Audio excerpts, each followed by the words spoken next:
Hello, Greg Garcia here at Anglers All Fly Fishing Shop in Littleton, Colorado.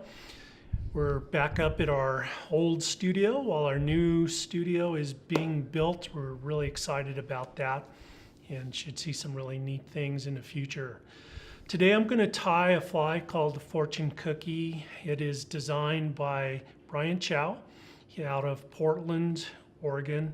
Brian is known as a steelhead guru. He's written many articles for Steelheader's Journal and also a tire for Montana Fly Company. He has about 5 different patterns with them, and I know he's working for coming up with a lot of new patterns as we speak. This is a great fly to fish with our single-handed rod like we would a regular woolly bugger, but it's also become a favorite for all the trout spay guys as well, and ladies. So let's give it a try. I hope I can tie this for you as well as he does. I doubt I will, but I'll give it my best shot. Thanks for watching. All right, so here we go. What I've done is I've mounted some eyes on a cross-eyed cone. It's a 1/4 inch cone, and got some eyes on there, and we'll have a recipe on this as well, so you can get back and see exactly what we've done here. The hook I'm using is a B10S stinger hook from Gamakatsu. You could use any straight-eyed hook, whatever you might have, whatever your favorite is. Since this is a black nickel cone, I like the black nickel hook finish to that. That's just entirely, the tire. So do whatever you'd like. The size is a 1/0. It works out to be the perfect size so that when I cut this shank off at the end, every fly I tie is going to be exactly the same, because right up off from the barb of that up to the top of the shank is the perfect length for this fly. First thing I'm going to do is get some lead wire, and this is a .035. I'm going to make about 5 wraps on this. There's 2, 3, 4, 5. And you can certainly put more lead on this depending on how you want to fish it, how deep your runs are. And also Brian, from talking to him, what he'll do is, for a lot of his single-handed work, he will run as much lead as he needs to on this. For swinging this fly, I think about 4 or 5 wraps work well, but you can certainly put more. You could also add a tungsten cone on this. That'll give this fly a little bit more of a jigging action to it. Now what I'm going to do is, and you probably notice here, I keep looking at this cone bead and where I'm positioning this lead wire. I want to have just about a 1/4 of an eye width right at the end here. So that's going to become a little spot here at the end where everything will lay down when I finish this fly off, and we won't have a big protruding thread head, which looks terrible on these buggers. So what I've done is I've put my thread started, and then with the tag, what I'm going to do is just lay that across that lead, and then once I advance my thread backwards, I'm just going to let that piece of thread lay onto the lead, and then I'm going to bring it forward again, and then maybe forward. What I found that does is that just kind of helps my thread from falling into the gaps of this lead wire while I clean this up. kind of keeps from the lead getting an aneurysm and squirting out. All right, and then creating a big bulge. So now I'm just going to go right back, paint a little coating of thread so things don't slip. Stop right there where the hook shank starts to go into the bend. And now I'm going to add our trailer. And the trailer is a Gamakatsu size 6 hook. And I've already pre-attached some wire. You can use a couple different things. You could use, in this case, some Senyo's wire. This is the large. It makes it for a nice little stiff stinger. You could use the small as well. Or Brian likes to use the Berkeley Stelon. It's a nylon coated wire as well. And that works really well. He likes it because when you attach this trailer, that the thread actually bites into that coating, and it's attached super strong. And as you can see here, this is only about 1/4 of an inch long. I'm going to come forward.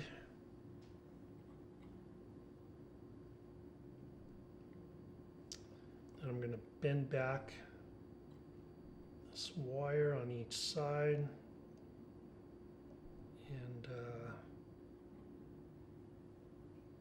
that'll compress there with tension. Do this side as well.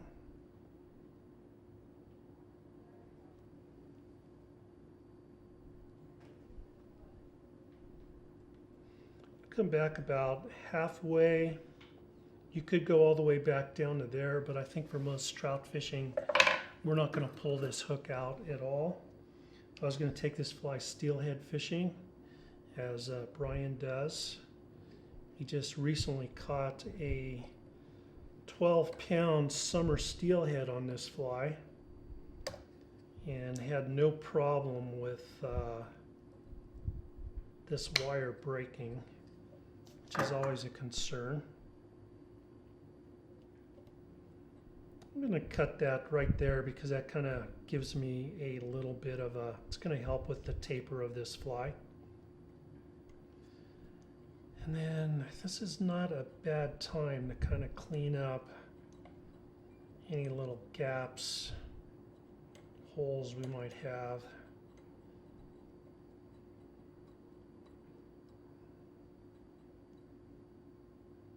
And then I also like to come in here and debarb this hook.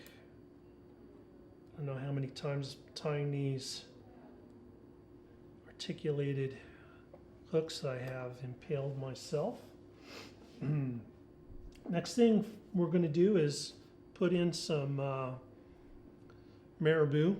And what I like to do with this Marabou before I attach it to the hook, I could do that, attach a couple pieces of these and have a big wad of material I have to deal with. Or I can come in here, and what I've been doing with these is I'll strip off a lot of this unused Marabou so that when I tie this in, everything's much cleaner. So I've done now with a few of these pieces here. Just want to get all the tips even.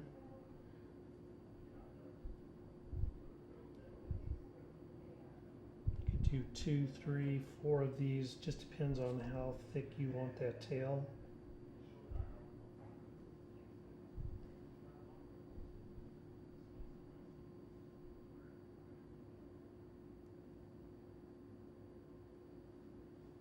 Just makes a much cleaner tie-in.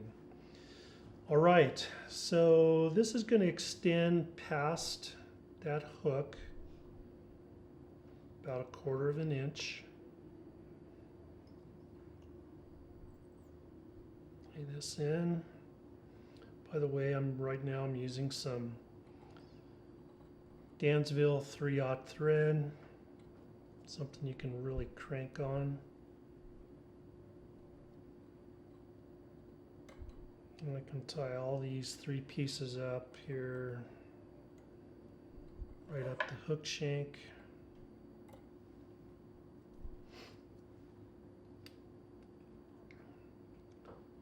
Next thing we're going to do is put in a little bit of flash.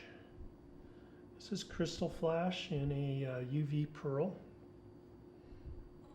I just grab about 4 strands. Tie it right up on the hook, and as I come back, I separate them so that I can get about 4 strands on either side. Just kind of comes to a little V naturally right there.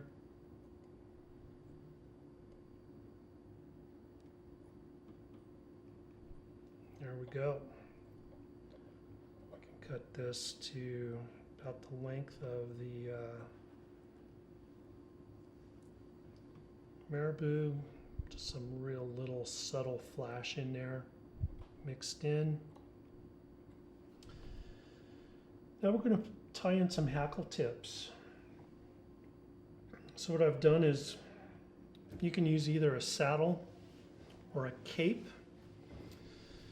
Usually these pieces are some big sizes of if you use your cape. I know not everybody has both of these in grizzly, and the one plus thing is if you do use your grizzly cape, these are probably sizes you normally don't use in that size 10 range.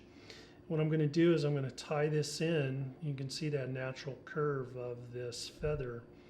I'm going to tie it in so that the curve goes out. We want that to extend out past the Marabou.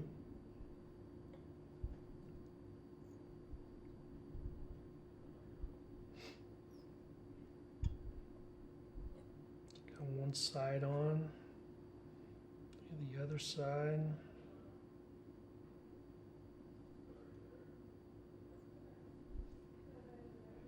Can just come forward, make sure nothing pulls out. Okay, got both those tips tied in. I'm just going to run this forward, tie those stems in all the way alongside the hook. Again, keep from anything peeling out.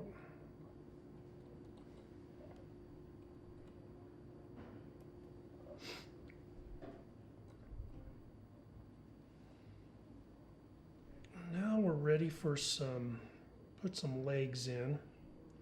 These legs are going to be tied in right almost the front of this lead wire.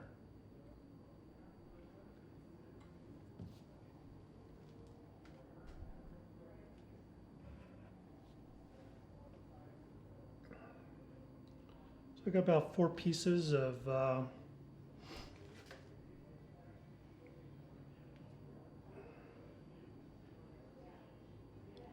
white rubber legs. I'm going to find the center here. Just lay them on top of the hook. Get a couple wraps in. And then I'm going to turn those to the side just like you would a spinner wing. And then I'm going to just figure 8 these in.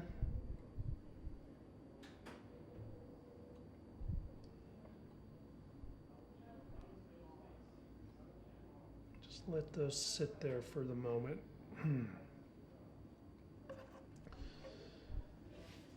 Now to make dubbing this a little easier to kind of get these legs out of the way, you can get a piece of wire, just kind of a malleable tying wire. Pull all these forward, and then with my wire I'm just going to catch that and get them out of the way. Just on the front of the head here. Then I can undo that a little bit later and not have any problems there. Okay. We're ready to dub this. A little dubbing wax on the fingers always helps. This is some ice dub in minnow belly. It's a big, long, fibrous, long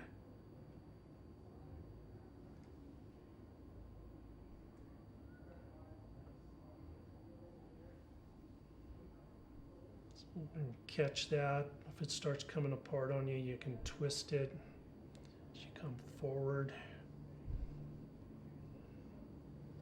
We're going to do this several times to get this covered and get the right taper.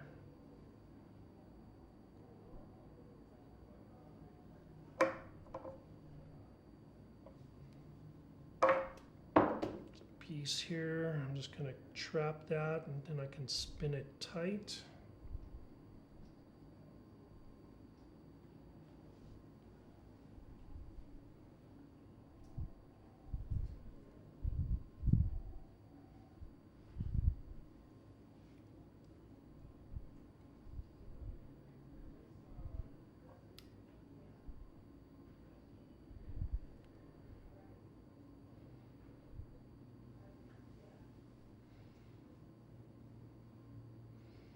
Right up to where you tighten those legs.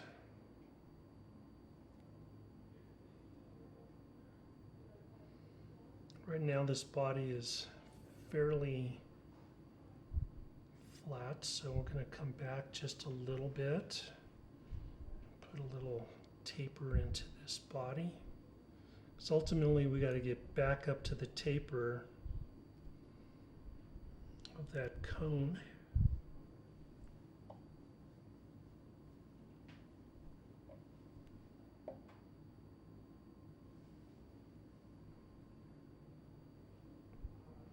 Sometimes this ice stuff comes out of the package and it's chopped up and different consistencies, so I have to work with it sometimes.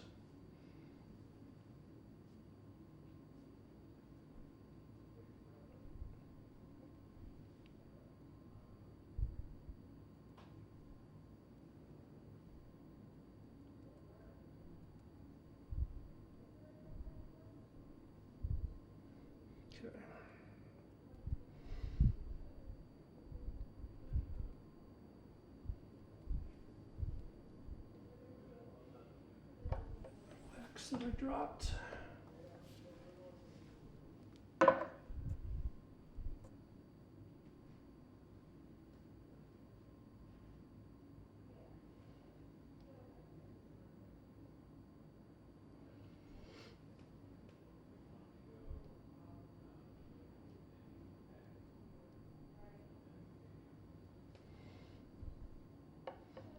Do this.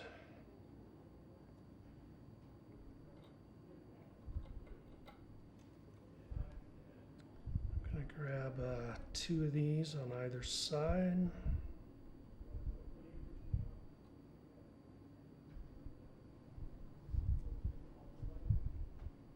Wrap maybe two. Hold those in place. Bring these four back. Going to trap those with some dubbing here in a moment.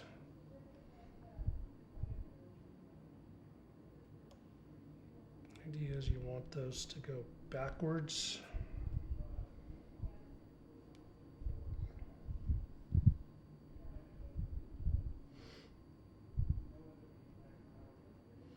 Brian came up with this fly after a day of float fishing out of a boat.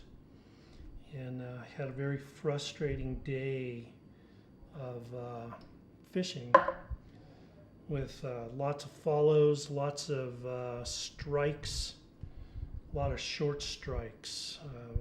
Many times when we fish streamers that have a lot coming off the back end, the fish will come up and eat and they'll just eat that back section of the fly, and there's no hook there.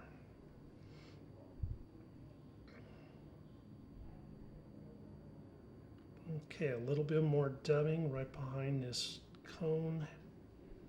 Fill this up.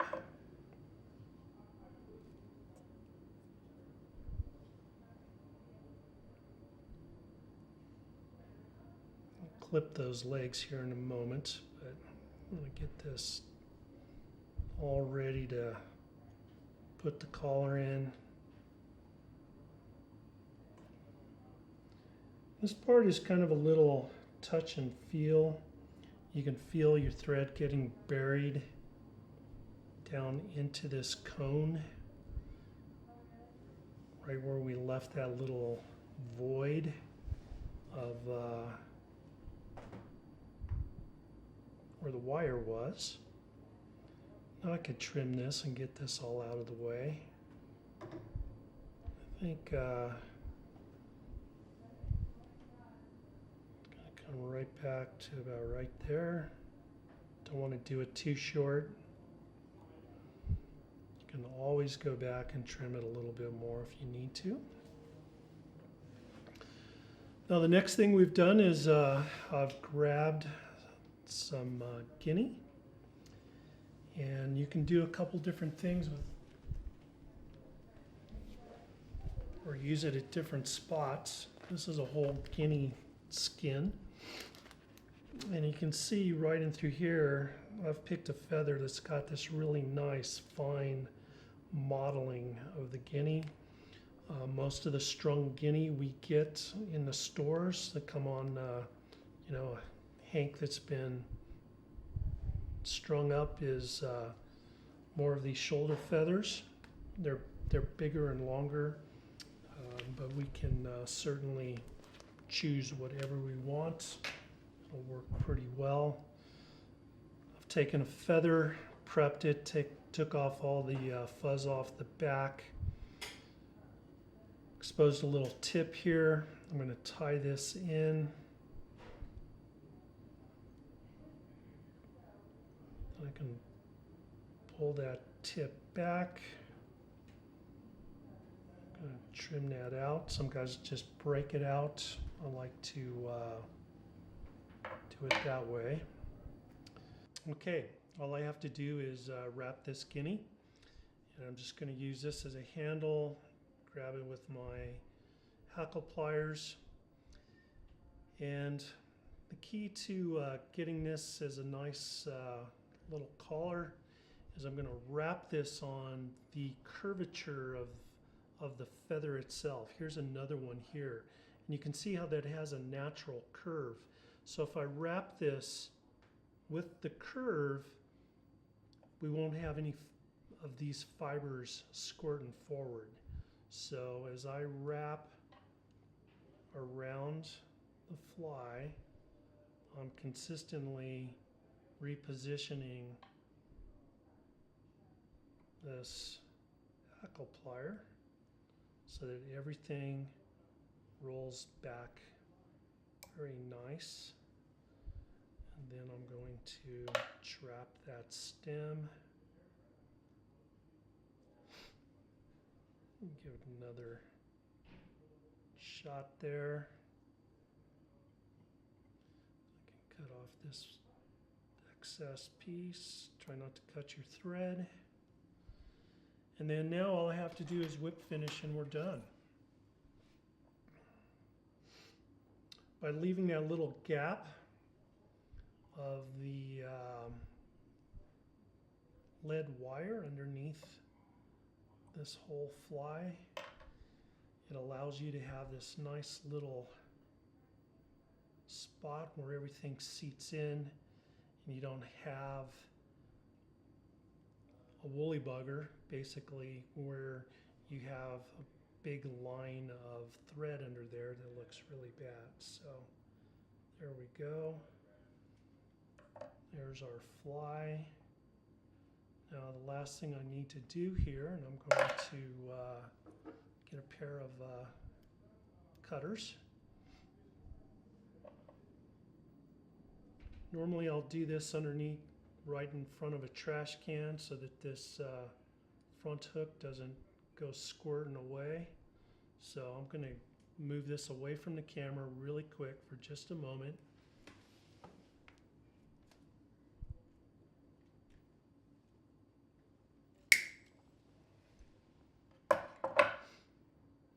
Took that away, and there we go.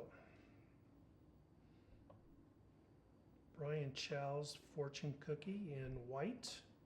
This comes in currently 2 colors from Montana Fly, but I understand a 3rd color is on its way. Who knows, maybe a few more. It's a basically a woolly bugger that Russell Blessing had designed many years ago, but with some great add-ons by Brian.